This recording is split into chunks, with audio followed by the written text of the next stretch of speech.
Welcome back to the 25th episode. I got it right, finally, of Retro Wrestle something or other. No, I'm joking. Retro Wrestle Chat. 25 episodes with my boys, Rich NG and Sideways Tubbs, Sippy Cup Tubbs, all the names he's gotten since we've started. So how are we getting on, boys? Good, man, good. you? Good. So before we get on to this week's show, let's have a look at some comments from last week's show, which was the TLC match. And we have a couple of comments from Martin Holler, and he says, Rich, I agree, commentary was insane. Everybody on top of their game. He also says, in the future, I'd love to see Wrestle review Omega versus Okada from Wrestle Kingdom 11. Now, that is our current number one, but that was from Dominion, wasn't it? The first time we reviewed it. But remember, these guys, there was 3 matches, so Yeah. I think he's meaning match 2, which is actually rated as the best match of all time. Not just not the trilogy, but of all fucking wrestling time. Yeah. He also said another one for the future is, he said, fully appreciate Lita. You should check out Trish versus Lita, the first ever women's Raw main event, which is an awesome match, and that's definitely one we're going to look at in the future. Les Paddy Plays said, I didn't get to watch rewatch this match, but I do remember it being an absolute banger. Great review, great score, great bunch of lads. Even with Brian's horrendous remarks against Rich, poor Rich, he doesn't need that kind of abuse. Much love, and see you again next week. What did I say to you last week? Did I completely just... Probably something racist, and yeah, your camera fucked up, but you probably said I something know what happened there, boys. You know how much you hate us Asians, Brian. I have to go back home and shit. Oh, shit, I love the Chinese, great bunch of lads. But what about the Japanese and the Koreans and all the other Asians? They're all great too. They make cars and watches and PlayStations and stuff. Amazing. Oh, so you only like us because you can use our products then, and you eat our food. That's really it. You don't actually like us. Well, you eat our potatoes, so fuck you. And drink our Guinness, so yeah, go fuck yourself. Goodness, fuck that shit. Yeah, fuck that shit. I agree with you. Okay, so Rich, it was your pick this week. Tell us what you tell the customers, the viewers, what you made us watch. So, because Brian hates Asians, I took him back to Japan. So, what do the New Japan Pro Wrestling? So, it was Wrestle Kingdom 9, and it is Nakamura versus Ibushi. This is kind of like a good, it's almost kind of like a passing of the mantle kind of match, because obviously Nakamura is kind of coming out of New Japan, but Ibushi's kind of stepping up into it now. Like, this is him kind of going for it. So, kind of like, what a fucking match to go for.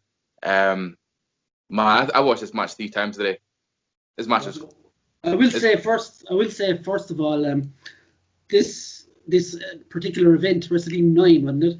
Was the first ever full IWG or NJPW event I watched fully from start to finish, and was absolutely blown away by it, and totally opened my eyes to actual proper wrestling, which WWE isn't, and a lot of American companies are not. But yeah, I remember this match vaguely, but the minute it started, I was like, I remember how fucking good this match was. Tubbs, thoughts, initial? I really enjoyed the match, but I genuinely felt like it dragged its heels for the first 10 minutes of this match, man. Genuinely, like, I mean, it wasn't a bad match by any stretch, because once these two boys got going, man, some of the shit they did to each other, man, I cringed a fucking lot. Like, my God, there were spots in this match I will talk about in a while, but fuck me, there was 1 or 2 bits in this where I was just going, I was like, how is he not fucking concussed right now? Like, you know what I'm on about when we get to it in a while, but yeah, I just found the first few minutes of it, and now just come here, look, maybe it's because, look, going back to the first New Japan match we previewed, maybe I wasn't 100% in on the story. I mean, one thing I will say is the commentary in this helped fill in the gaps for me, because I wasn't aware of. I could tell that there was a rivalry, but I didn't know to the extent, you know. So you didn't learn Japanese like the rest of us? No, God, no. Even if there was Japanese, I would have switched on to the English speaking titles. Well, but Japanese would have probably been better than Jim Ross, anyway. I do you know something, dude? I thought Jim Ross did an okay job here. I think Can he I did an okay can I job just in this. say, like, this is going to be one of my bad spots, and I know we're early in the video. I don't care. Yeah. But Okay. did you notice, Rich, how Jim Ross totally shit on the IGP Intercontinental title at one point? Yeah, but can we just talk about Jay? Can we just talk about him in general during this fucking match? Like this, he was not comfortable. In Like, this I match. will say before you go on, right? When I watched this initially, I knew from the start, before going in, that Jim Ross wasn't, and he said it himself throughout the broadcast. I'm not familiar with a lot of these young bucks and whatever. He kept calling them young bucks, which confused matters because of the actual young bucks. And then he corrected, being, I don't mean fucking, was it Nick and like I Nick and Matt. don't mean twice. But like, yeah, he wasn't up on the product, and he was drafted in last minute. So I wouldn't blame him for a lot of things, but still, he was very shaky. He was repetitive. That was his problem. With the things you're saying, like, see, like when you listen to this commentary during this one, it was very sports commentary. Do you know what I mean? Like, yeah, like, man, I was fed up hearing about talk about knees. I didn't give a fuck about, like, once you bring up the kind of the mixed martial arts, which is probably good for people like Tubbs, who knows no background of certain wrestlers, you know. It did help. I genuinely did. Yeah. Like, but like to me, I was just like, shut the fuck up. You know, I'm more than happy to listen to the silence of the crowd and then hear them kind of cheer later on. I could have easily had this fucking no commentary in this fight kind of thing. It was just repetitive, you know, like he just kept saying about the strikes, the knees, and I was like, I'm so over it. But once again, like, I guarantee folk who watch this reviews must fucking think I hate Jim Ross because I shit on him. Right? No, I generally don't actually dislike him, but I'm just saying it like this guy is actually a shit commentator if he is not matched up with someone perfect. But see, I think with Jim Ross as well, we're watching a lot of late stage Jim Ross, whereas he set the bar so high early in his career, he's not getting near the heights of it now. Like, that proves my point. But then you look at like him with, say, the King was a perfect match.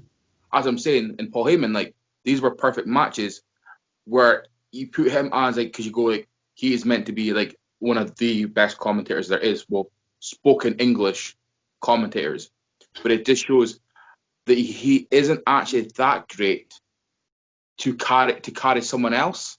You know, like you say, like, look at the last match, Paul Heyman carried JR. Yeah. Kind of thing. So it made JR even fucking better. Like, JR was good. He was fucking great during that. But it just shows if JR's kind of like that, the name for the commentary, he can't carry it on his own. Yeah, he needs to be dragged to that level. Like, yeah, when he does, he takes off. And the thing is, when he's taken off, like in these kind of matches, it's fucking like, oh, dude, just wrap that shit up. Like, you've already spoke about Nakamura's MMA background before, like 3 times already. I'm done. Like, we know this, and to everyone who is new to this, already knows this from fucking 10 minutes ago. So drop that shit. And they'd be like, oh my god, Nakamura's fucking knees attacks. Oh my god, he's the best. Yeah, we are aware of this. But like, see, irrelevant things. This is irrelevant things that like didn't need to be talked about. So obviously, say if Tubbs say Nakamura never joined the WWE, so probably Nakamura would probably be non-existent to you, Tubbs. Am I right? No, I've seen New Japan. I've seen Nakamura. I've seen him against Brock Lesnar and everything. It's just I didn't know the storyline between these two. Cool. I wouldn't have had, like, I knew about it, but I didn't have that brass knowledge like I would on most things.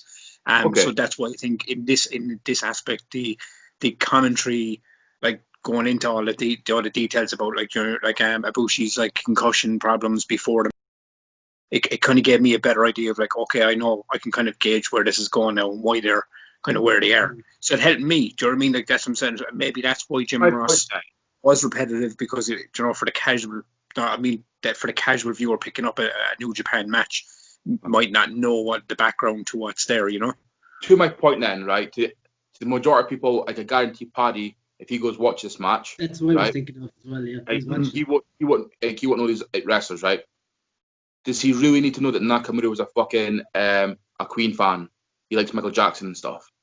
Well, I will say, right, when I watched this the first time, I didn't. This was my eye opening into Nakamura. It was my first time watching him when I saw this match, and that stuff.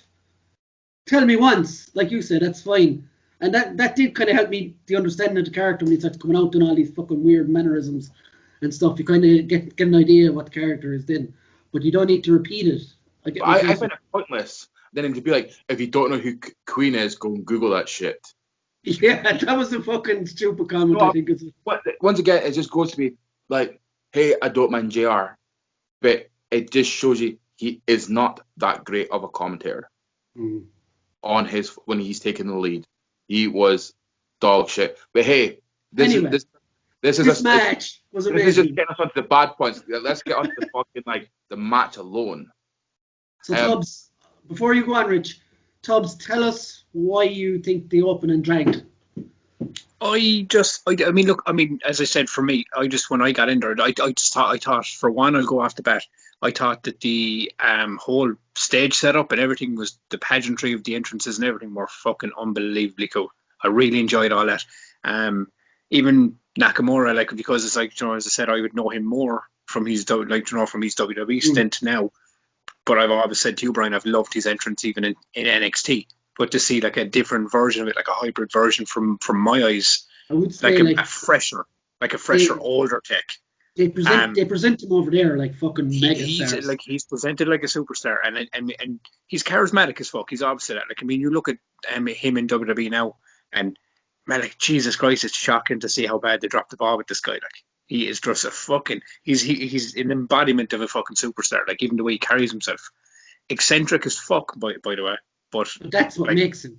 It is. It's everything about his character. It's the fucking mannerisms. It's the whole thing with his hands, his legs, everything he does. It's original.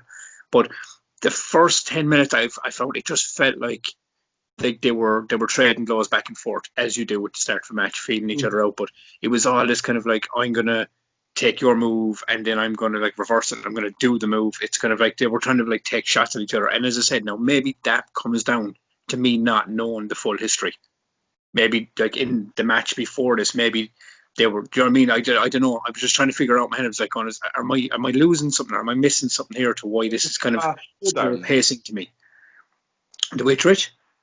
It's like a fucking showdown. You've got the classic with the fucking new boy coming in, and obviously because Nakamura didn't take him serious at all, so that's why Nakamura's just kind of he's playing with him. You know what I mean?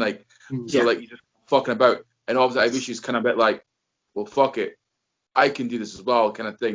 And I think that's where you feel that kind of tap, that drag in there, because they're playing with each other. They're not actually wrestling. They're fucking about to try and be it's what almost things they were missing were a cheeky bitch slap to the face kind of thing. Moments like that.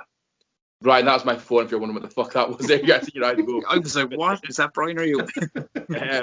But it was kind of like that because Nakamura did not take this challenge in his storyline. Serious.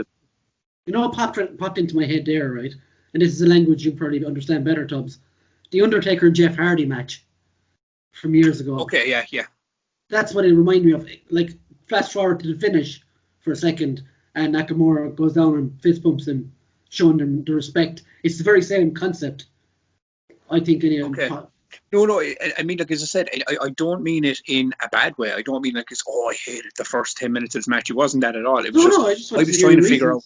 I was trying to figure out myself. I was like, why aren't I connecting to this opening? Because you know me, I don't mind if there's a slow build to a match. If you've seen some of the matches I've always talked about, I love storytelling, man. I love that. But as everyone knows, 25 episodes in, I'm all about the storytelling in wrestling. I love it. It's my favorite jam. And this is we would have never known. I think this is what it is. I think I was trying to gauge, I think it was just trying to figure it out as I was going, listening to the commentary, watching them kind of go back and forth. And I think by the time I got to the 10-minute mark then, and these guys jet rocketed off, I kind of was on the ride. I was with them on it then. I was kind of going, I know where this is going now. This is fucking explosive. But I think it took me a few minutes to get in. And it was one of those things where I genuinely was just kind of trying to figure out, was I missing something? Or was I lacking information going into this match because I didn't look into it enough? And I wondered then, was there a disconnect with me to what was going on. But then, as I said, as it got going, I was fueled. I was like, "Whoa, this is fucking insane!" Some of the shit they did in this match, man, was off the charts. And some moments in it where there's a moment in it, we'll get to it in a while, but there was a moment in it where my jaw hit the floor and I cringed so fucking hard when it happened. Like, the one thing, like, when I watched this at 3 o'clock today, and I knew we wouldn't be shooting this for 6 hours or so, and I messaged Tubbs quickly, and I said, Tubbs, the one thing I have to get off my chest straight away is I wish that fucking match went on for at least another 10 minutes, because it seemed, I know I'm gonna have to leaping forward a bit there though, but I don't care. This is my show. Fuck everyone. It's our show. Our show. But yeah, like, these two, it was the first time in a while, and I know we've watched some great matches, is where I turned off the other TV, sat down, and was actually really, really looking forward to watching this. And by the time it was over, I was like, should have went longer. But if it went on 10 minutes longer, it could have made this match shit. This is true. Like, you know what I mean? Like, it's kind of like that thing when you talk about, you know, like, you miss a goal, you're like, oh, only if it was like an inch to the left. It was like, well, it could have been an inch to the fucking right and been a lot worse kind of thing. It's like that. Like, if you add an extra 10 minutes on to this good match, it could have either been great or it could have been made the match shit. Yeah. So you got to appreciate what you actually were given in that time frame, you know, because it did fucking work. Just going back to what fucking Tubbs said, I fucking warned you to watch the match earlier on this week, then fucking do your would not be in this fucking position, you fucking cunt. This is why you're HBK fan. Go find fucking Jesus and fuck yourself. What are you fucking talking about? I watched this match fucking yesterday. And I told you when you watched it earlier on this week, because I linked it last Sunday, to then go and do your fucking research so you could be, I didn't know what this is all about. I didn't understand. No. You're totally missing the point of what I was saying there, right? It's not that at all. I research every match I watch. Thank you very much. I'm just saying in this one, I didn't have as much knowledge as normally that I would with matches like Britain, because I wasn't. I'm not up to speed on like, how many years ago was this? This was like fucking 6 years ago. 5 years ago, yeah. So I wouldn't have been much like you, Rich, with WWE. I wouldn't have been like a weekly or like your monthly viewer of New Japan back. Which? This is why I said to you on Sunday, go watch this tomorrow. Would have been Monday. Then you have all week to research and learn any background shit. Yeah, man. I think coming from the man that watches every single match every week 10 minutes before the show. Fuck you, Rich. I'm higher drunk. Yeah, you know, man, whatever. And here we go, folks. Yeah. So, low points, lads. Do you remember Tubbs, or did you watch it? I'm not going to go there.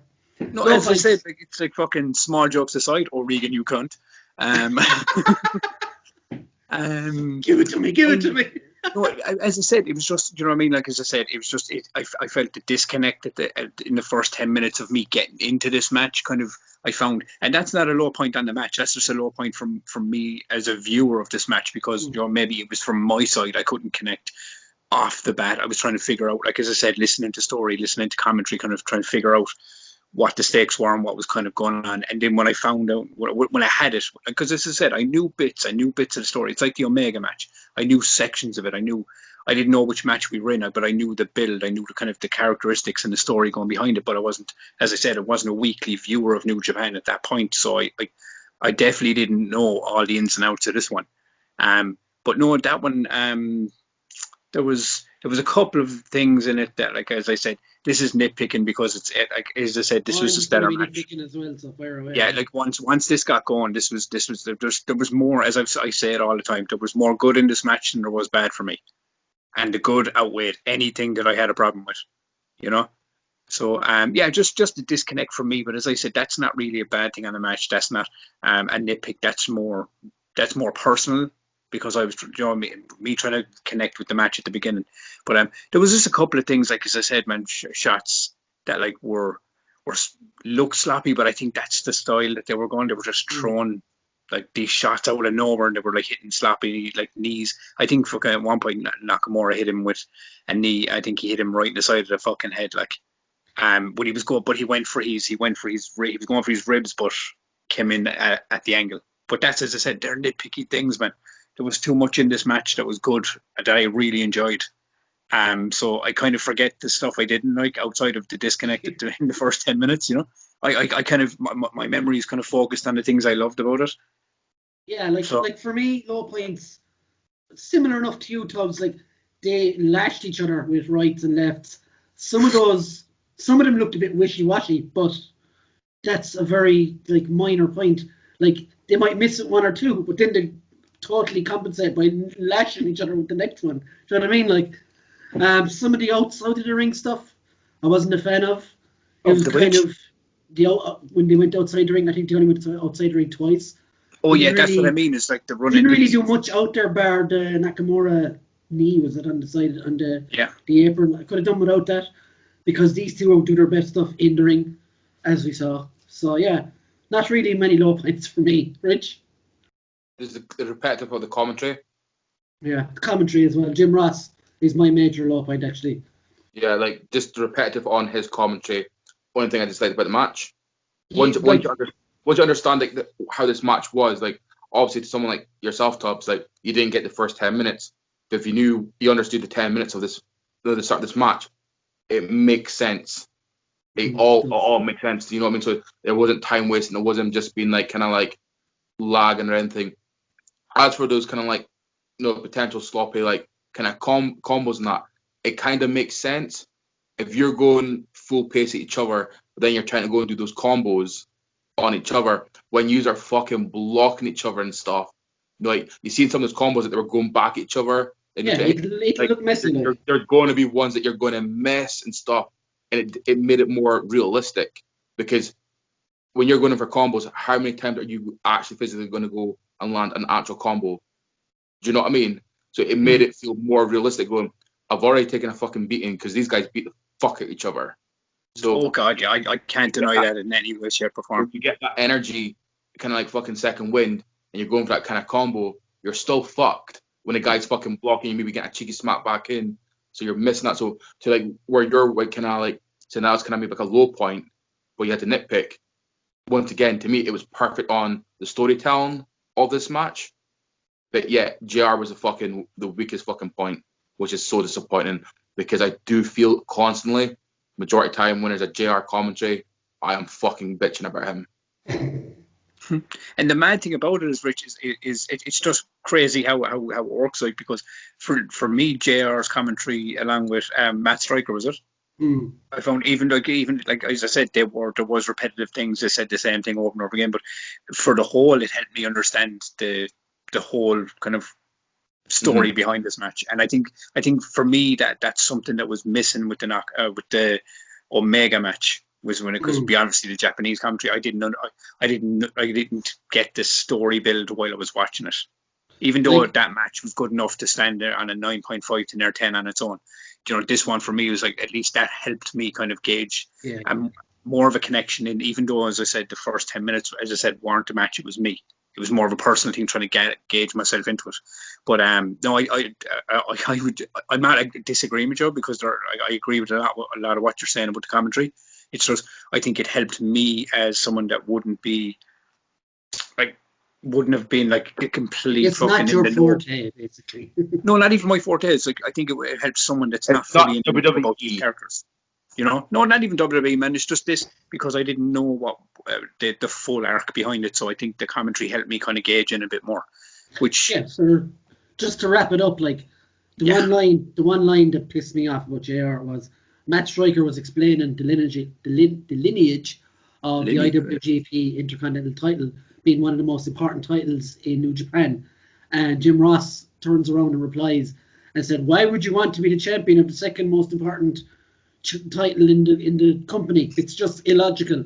And I was like, is he fucking serious? Like, he just totally buried what Matt Stryker said. See what annoys me on that, right? So like, JR is fucking old school wrestling commentary, right? What was one of the one belts, especially in the 90s, that all wrestlers fucking wanted in America? Intercontinental title. One fucking belt. Wait, there isn't that the second most important belt? But this belt actually meant a lot more to more of those wrestlers than the heavyweight or fucking world championship belt. Once again, this is why JR is a sloppy fuck at times. Right. And I think we can just say that like father time hasn't been good to JR either. Like he's slipped kind of a bit in his older age. Right, who wants to take high points first? Because I'm sure we'll all have plenty similar ones. Fuck, I'll go first then. But what we could do actually is go one by one. Go on, Rich. So how are we doing it then? Give us your first one. We'll go round. We're going to go with one from Ibushi.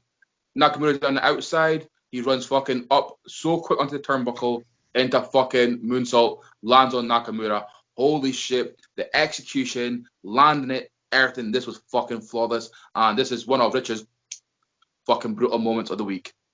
There we have it, folks. Yeah, it was fucking crispy, fucking clean. Yeah, smooth as a baby's arse. Wow. I want to say there's a few folk who can pull that off. Maybe like Pentagon, like could pull that off like fucking that smoothly. There's very few current wrestlers in across the board who could pull that off so quickly, so fucking crisp. Oh, it was fucking beautiful. And to add another notch to that one, Rich, it's not even off the top turnbuckle. He sprung from the bar off the corner. Like he literally landed on the bar connected to the pole and just sprung. That was it was unbelievably good. Like for me, one of my moments, again, Kota Ibushi, the ability to do a standing 450 or whatever the fuck it was, and to do what? Yeah. The twist, yeah, that's one of mine. The twisted somersault into the pin. Corkscrew. He also did spin. He also did the standing shooting star. Those two moves, like I don't know, I can't even fathom how you would get up and twist yourself and get down in that little space of time. It's just inhuman, like Tubbs. Well, Rich took my number one pick because I was completely on board with him with that moonsault. So I'm going to place in that German suplex. Tiger suplex, is it? No, the German suplex where he caught Nakamura outside the ropes on the apron and German suplexed him over the top rope. That is the moment I said a while ago when my jaw hit the fucking floor. I was like, I cannot fucking believe how high he got him up on that. Like, I was, fuck me. That move, core strength, my God, was just fucking horrendously bad. Not the way the move was fantastic, but it was just horrible, man. I just loved it. When I saw it, I was going, Jesus Christ, man, this is fucking amazing. So the moonsault of that, yeah. Have you another one, Rich? I've got so many of them. The one leg drop kick from Nakamura to Kota. Off the turnbuckle. Oh, obviously it's a signature move. He jumped on one leg, like. Yeah. How often do you see that? Never. Be honest, never. You never see it. Execute fucking beautifully, man. Fucking beautiful. You know what I mean? Like, oh, dude, it was just like everything connected. You know what I mean? That was another fucking flawless moment. Like, that was so good. One for me was, and you mentioned this earlier, Tubbs, was the knees from Nakamura to Ibushi's fucking forehead. Oh my God. When he had him down and he was just laying into him, and you could clearly see one definitely connected full power into his fucking top of his skull. I was like, oh my fucking head. I had a pain in my head looking at it. Can you imagine how much that fucking hurt? They were vicious, like. Mm-hmm. And the fact it was a series of about 3 of them as well, and 2 of them connected like that at least, it was fucking sick. That's my one for this week. Fucking sick. Tubbs? The sequence, it's a sequence I loved, was just when it started with Nakamura holding him and just bitch slapping him in the face constantly over and over and over again, and then when Ibushi kind of got the upper hand, he just stood all over Nakamura. Like, he just, I mean, he wasn't even looking at him at one point. He was just kicking him in the head and standing on his fucking head. And I was going, Jesus Christ, this is fucking brutal. Like, to quote Rich, it was just fucking horrendous. That whole entire sequence, I was just sitting there going like, lads, how isn't this guy's head concussed? Like, how isn't he not fucking concussed? And then because before that, Nakamura did it to him as well, where he stood all over his fucking head as well. You know, there were so many sequences, man, in this match where it was like even the cradle lock fucking submission pin he was doing. Or he'd like held it was like a submission hold, but he'd roll him over and pin his arms down for a pin, and he kept rolling him back over and over. I was just going, these moves are fucking sick, like. You know, they're just fucking lovely. You can't have that one, Tubbs. Make up your own one. Ferociously delightful. Oh no! For anyone that's seen Netflix lately, positively splendid. Oh God, no! 5 and a half. You're fired. I love it. Rich, have you another one, or do you want to? I've got so many more. Boys, I got a lot more coming. Have you got more, or why just fucking ring off the rest of mine? Go on, ring them off the fucking. Ring them off, Rich. So we've got Nakamura on the outside ring, does the fucking running knee to Ibushi, fucks him up so bad because the connection, and you literally just see him fucking flip over outside the ring. It was a fucking brutal running knee that he got. Literally just see the fucking body just kind of soak like, and out the ring. So there was that. I've said it before. Before you go on, is that when Ibushi tried to get back in the ring and just fell off the apron? Yeah, because he got the running knee. Oh, I laughed so hard at that, man. I didn't know if he was a seller or if he just fell. We got the fucking. I said this one during, I think it was maybe the Sami Zayn match, but it's the way how Nakamura does this. The takedown armbar. Oh fuck me, man! That reversal was fucking real. You watch that, you try to figure out how this like fucking over 6 foot fucking dude spirals around fucking someone and takes them down.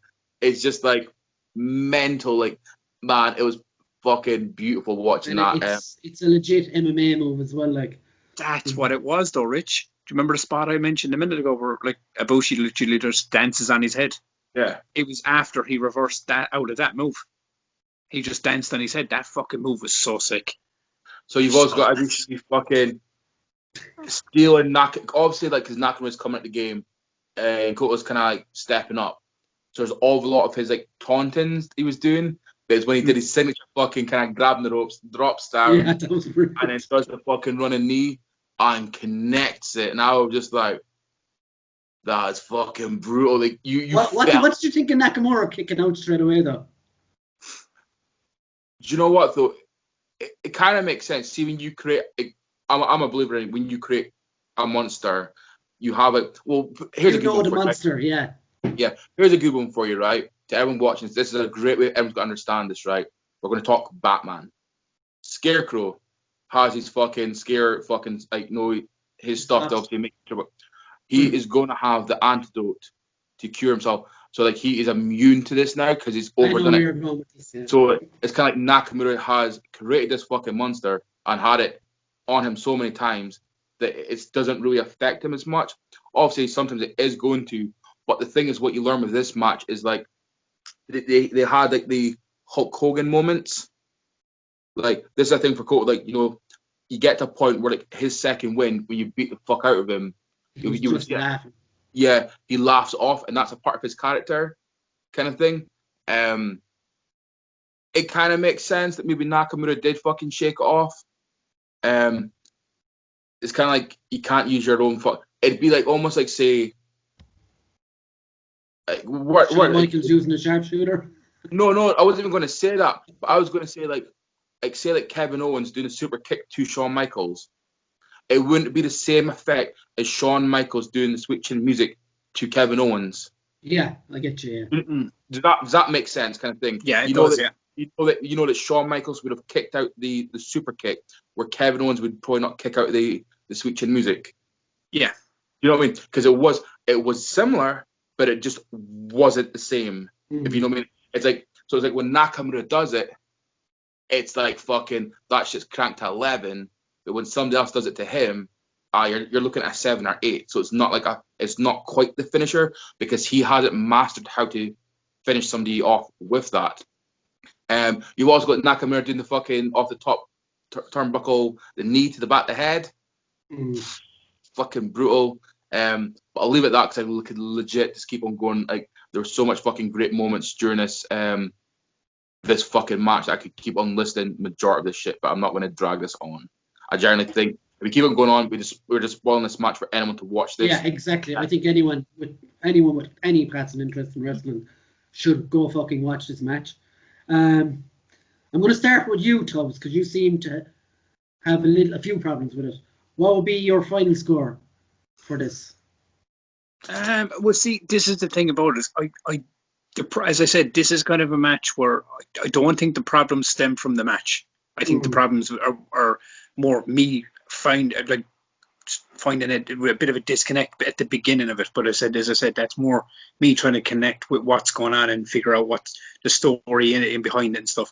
So, but as I said a while ago when we were picking our things, there's so much more good stuff that I took away from this match than the bad stuff. That not even bad, because I said it wasn't bad things. It was just I was kind of on trying to figure out the first few minutes of it, which normally doesn't happen to me with matches, because normally, because I said, I'm very kind of in tune to what's going on. It's not like I don't know what's going on in wrestling and how it's designed, you know.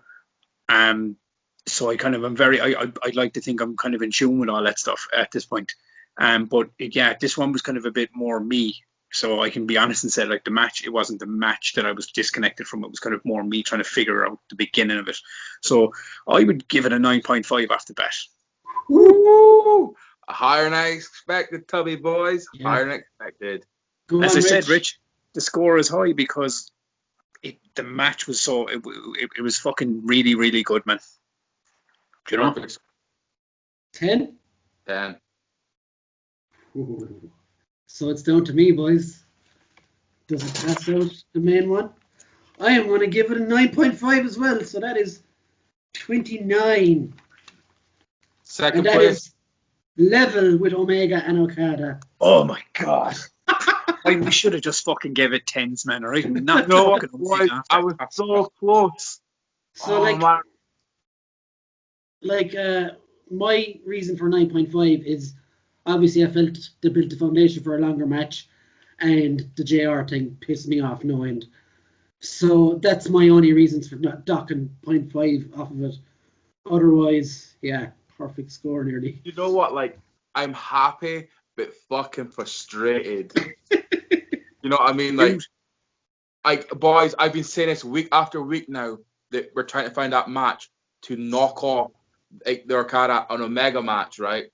And I generally thought me putting this match out there, I knew, Bri, you would potentially fucking give a good rating on this.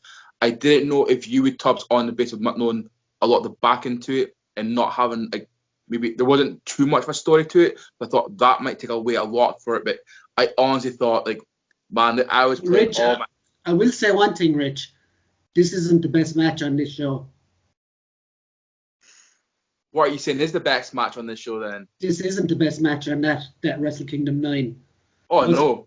Yeah, that's what I mean. Like, that, so I'm not picking another one for next week, but I have it in the bank.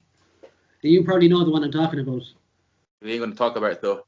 No. So, I pulled a swerve. I had an idea for a match right up to about the 30th minute of this show, and I changed my mind because I did a quick Google while you were talking, and next week's match is Kenny Omega versus the doll, the child. Pentagon from All In, the very first AEW type match. Well, it was kind of their breakout show, wasn't it? But it wasn't under official AEW at the time. So yeah, next week we're doing Kenny Omega versus Pentagon Jr., a dream match at the time, and a classic as well. So that we could have went for a Halloween theme. I picked a dude with a mask. It's close enough. So final thoughts, everybody. Final thoughts on a Sunday night before the Halloween show next week. I'm just going to say, in October 2020, Tubbs is going to state that Omega is rather overrated.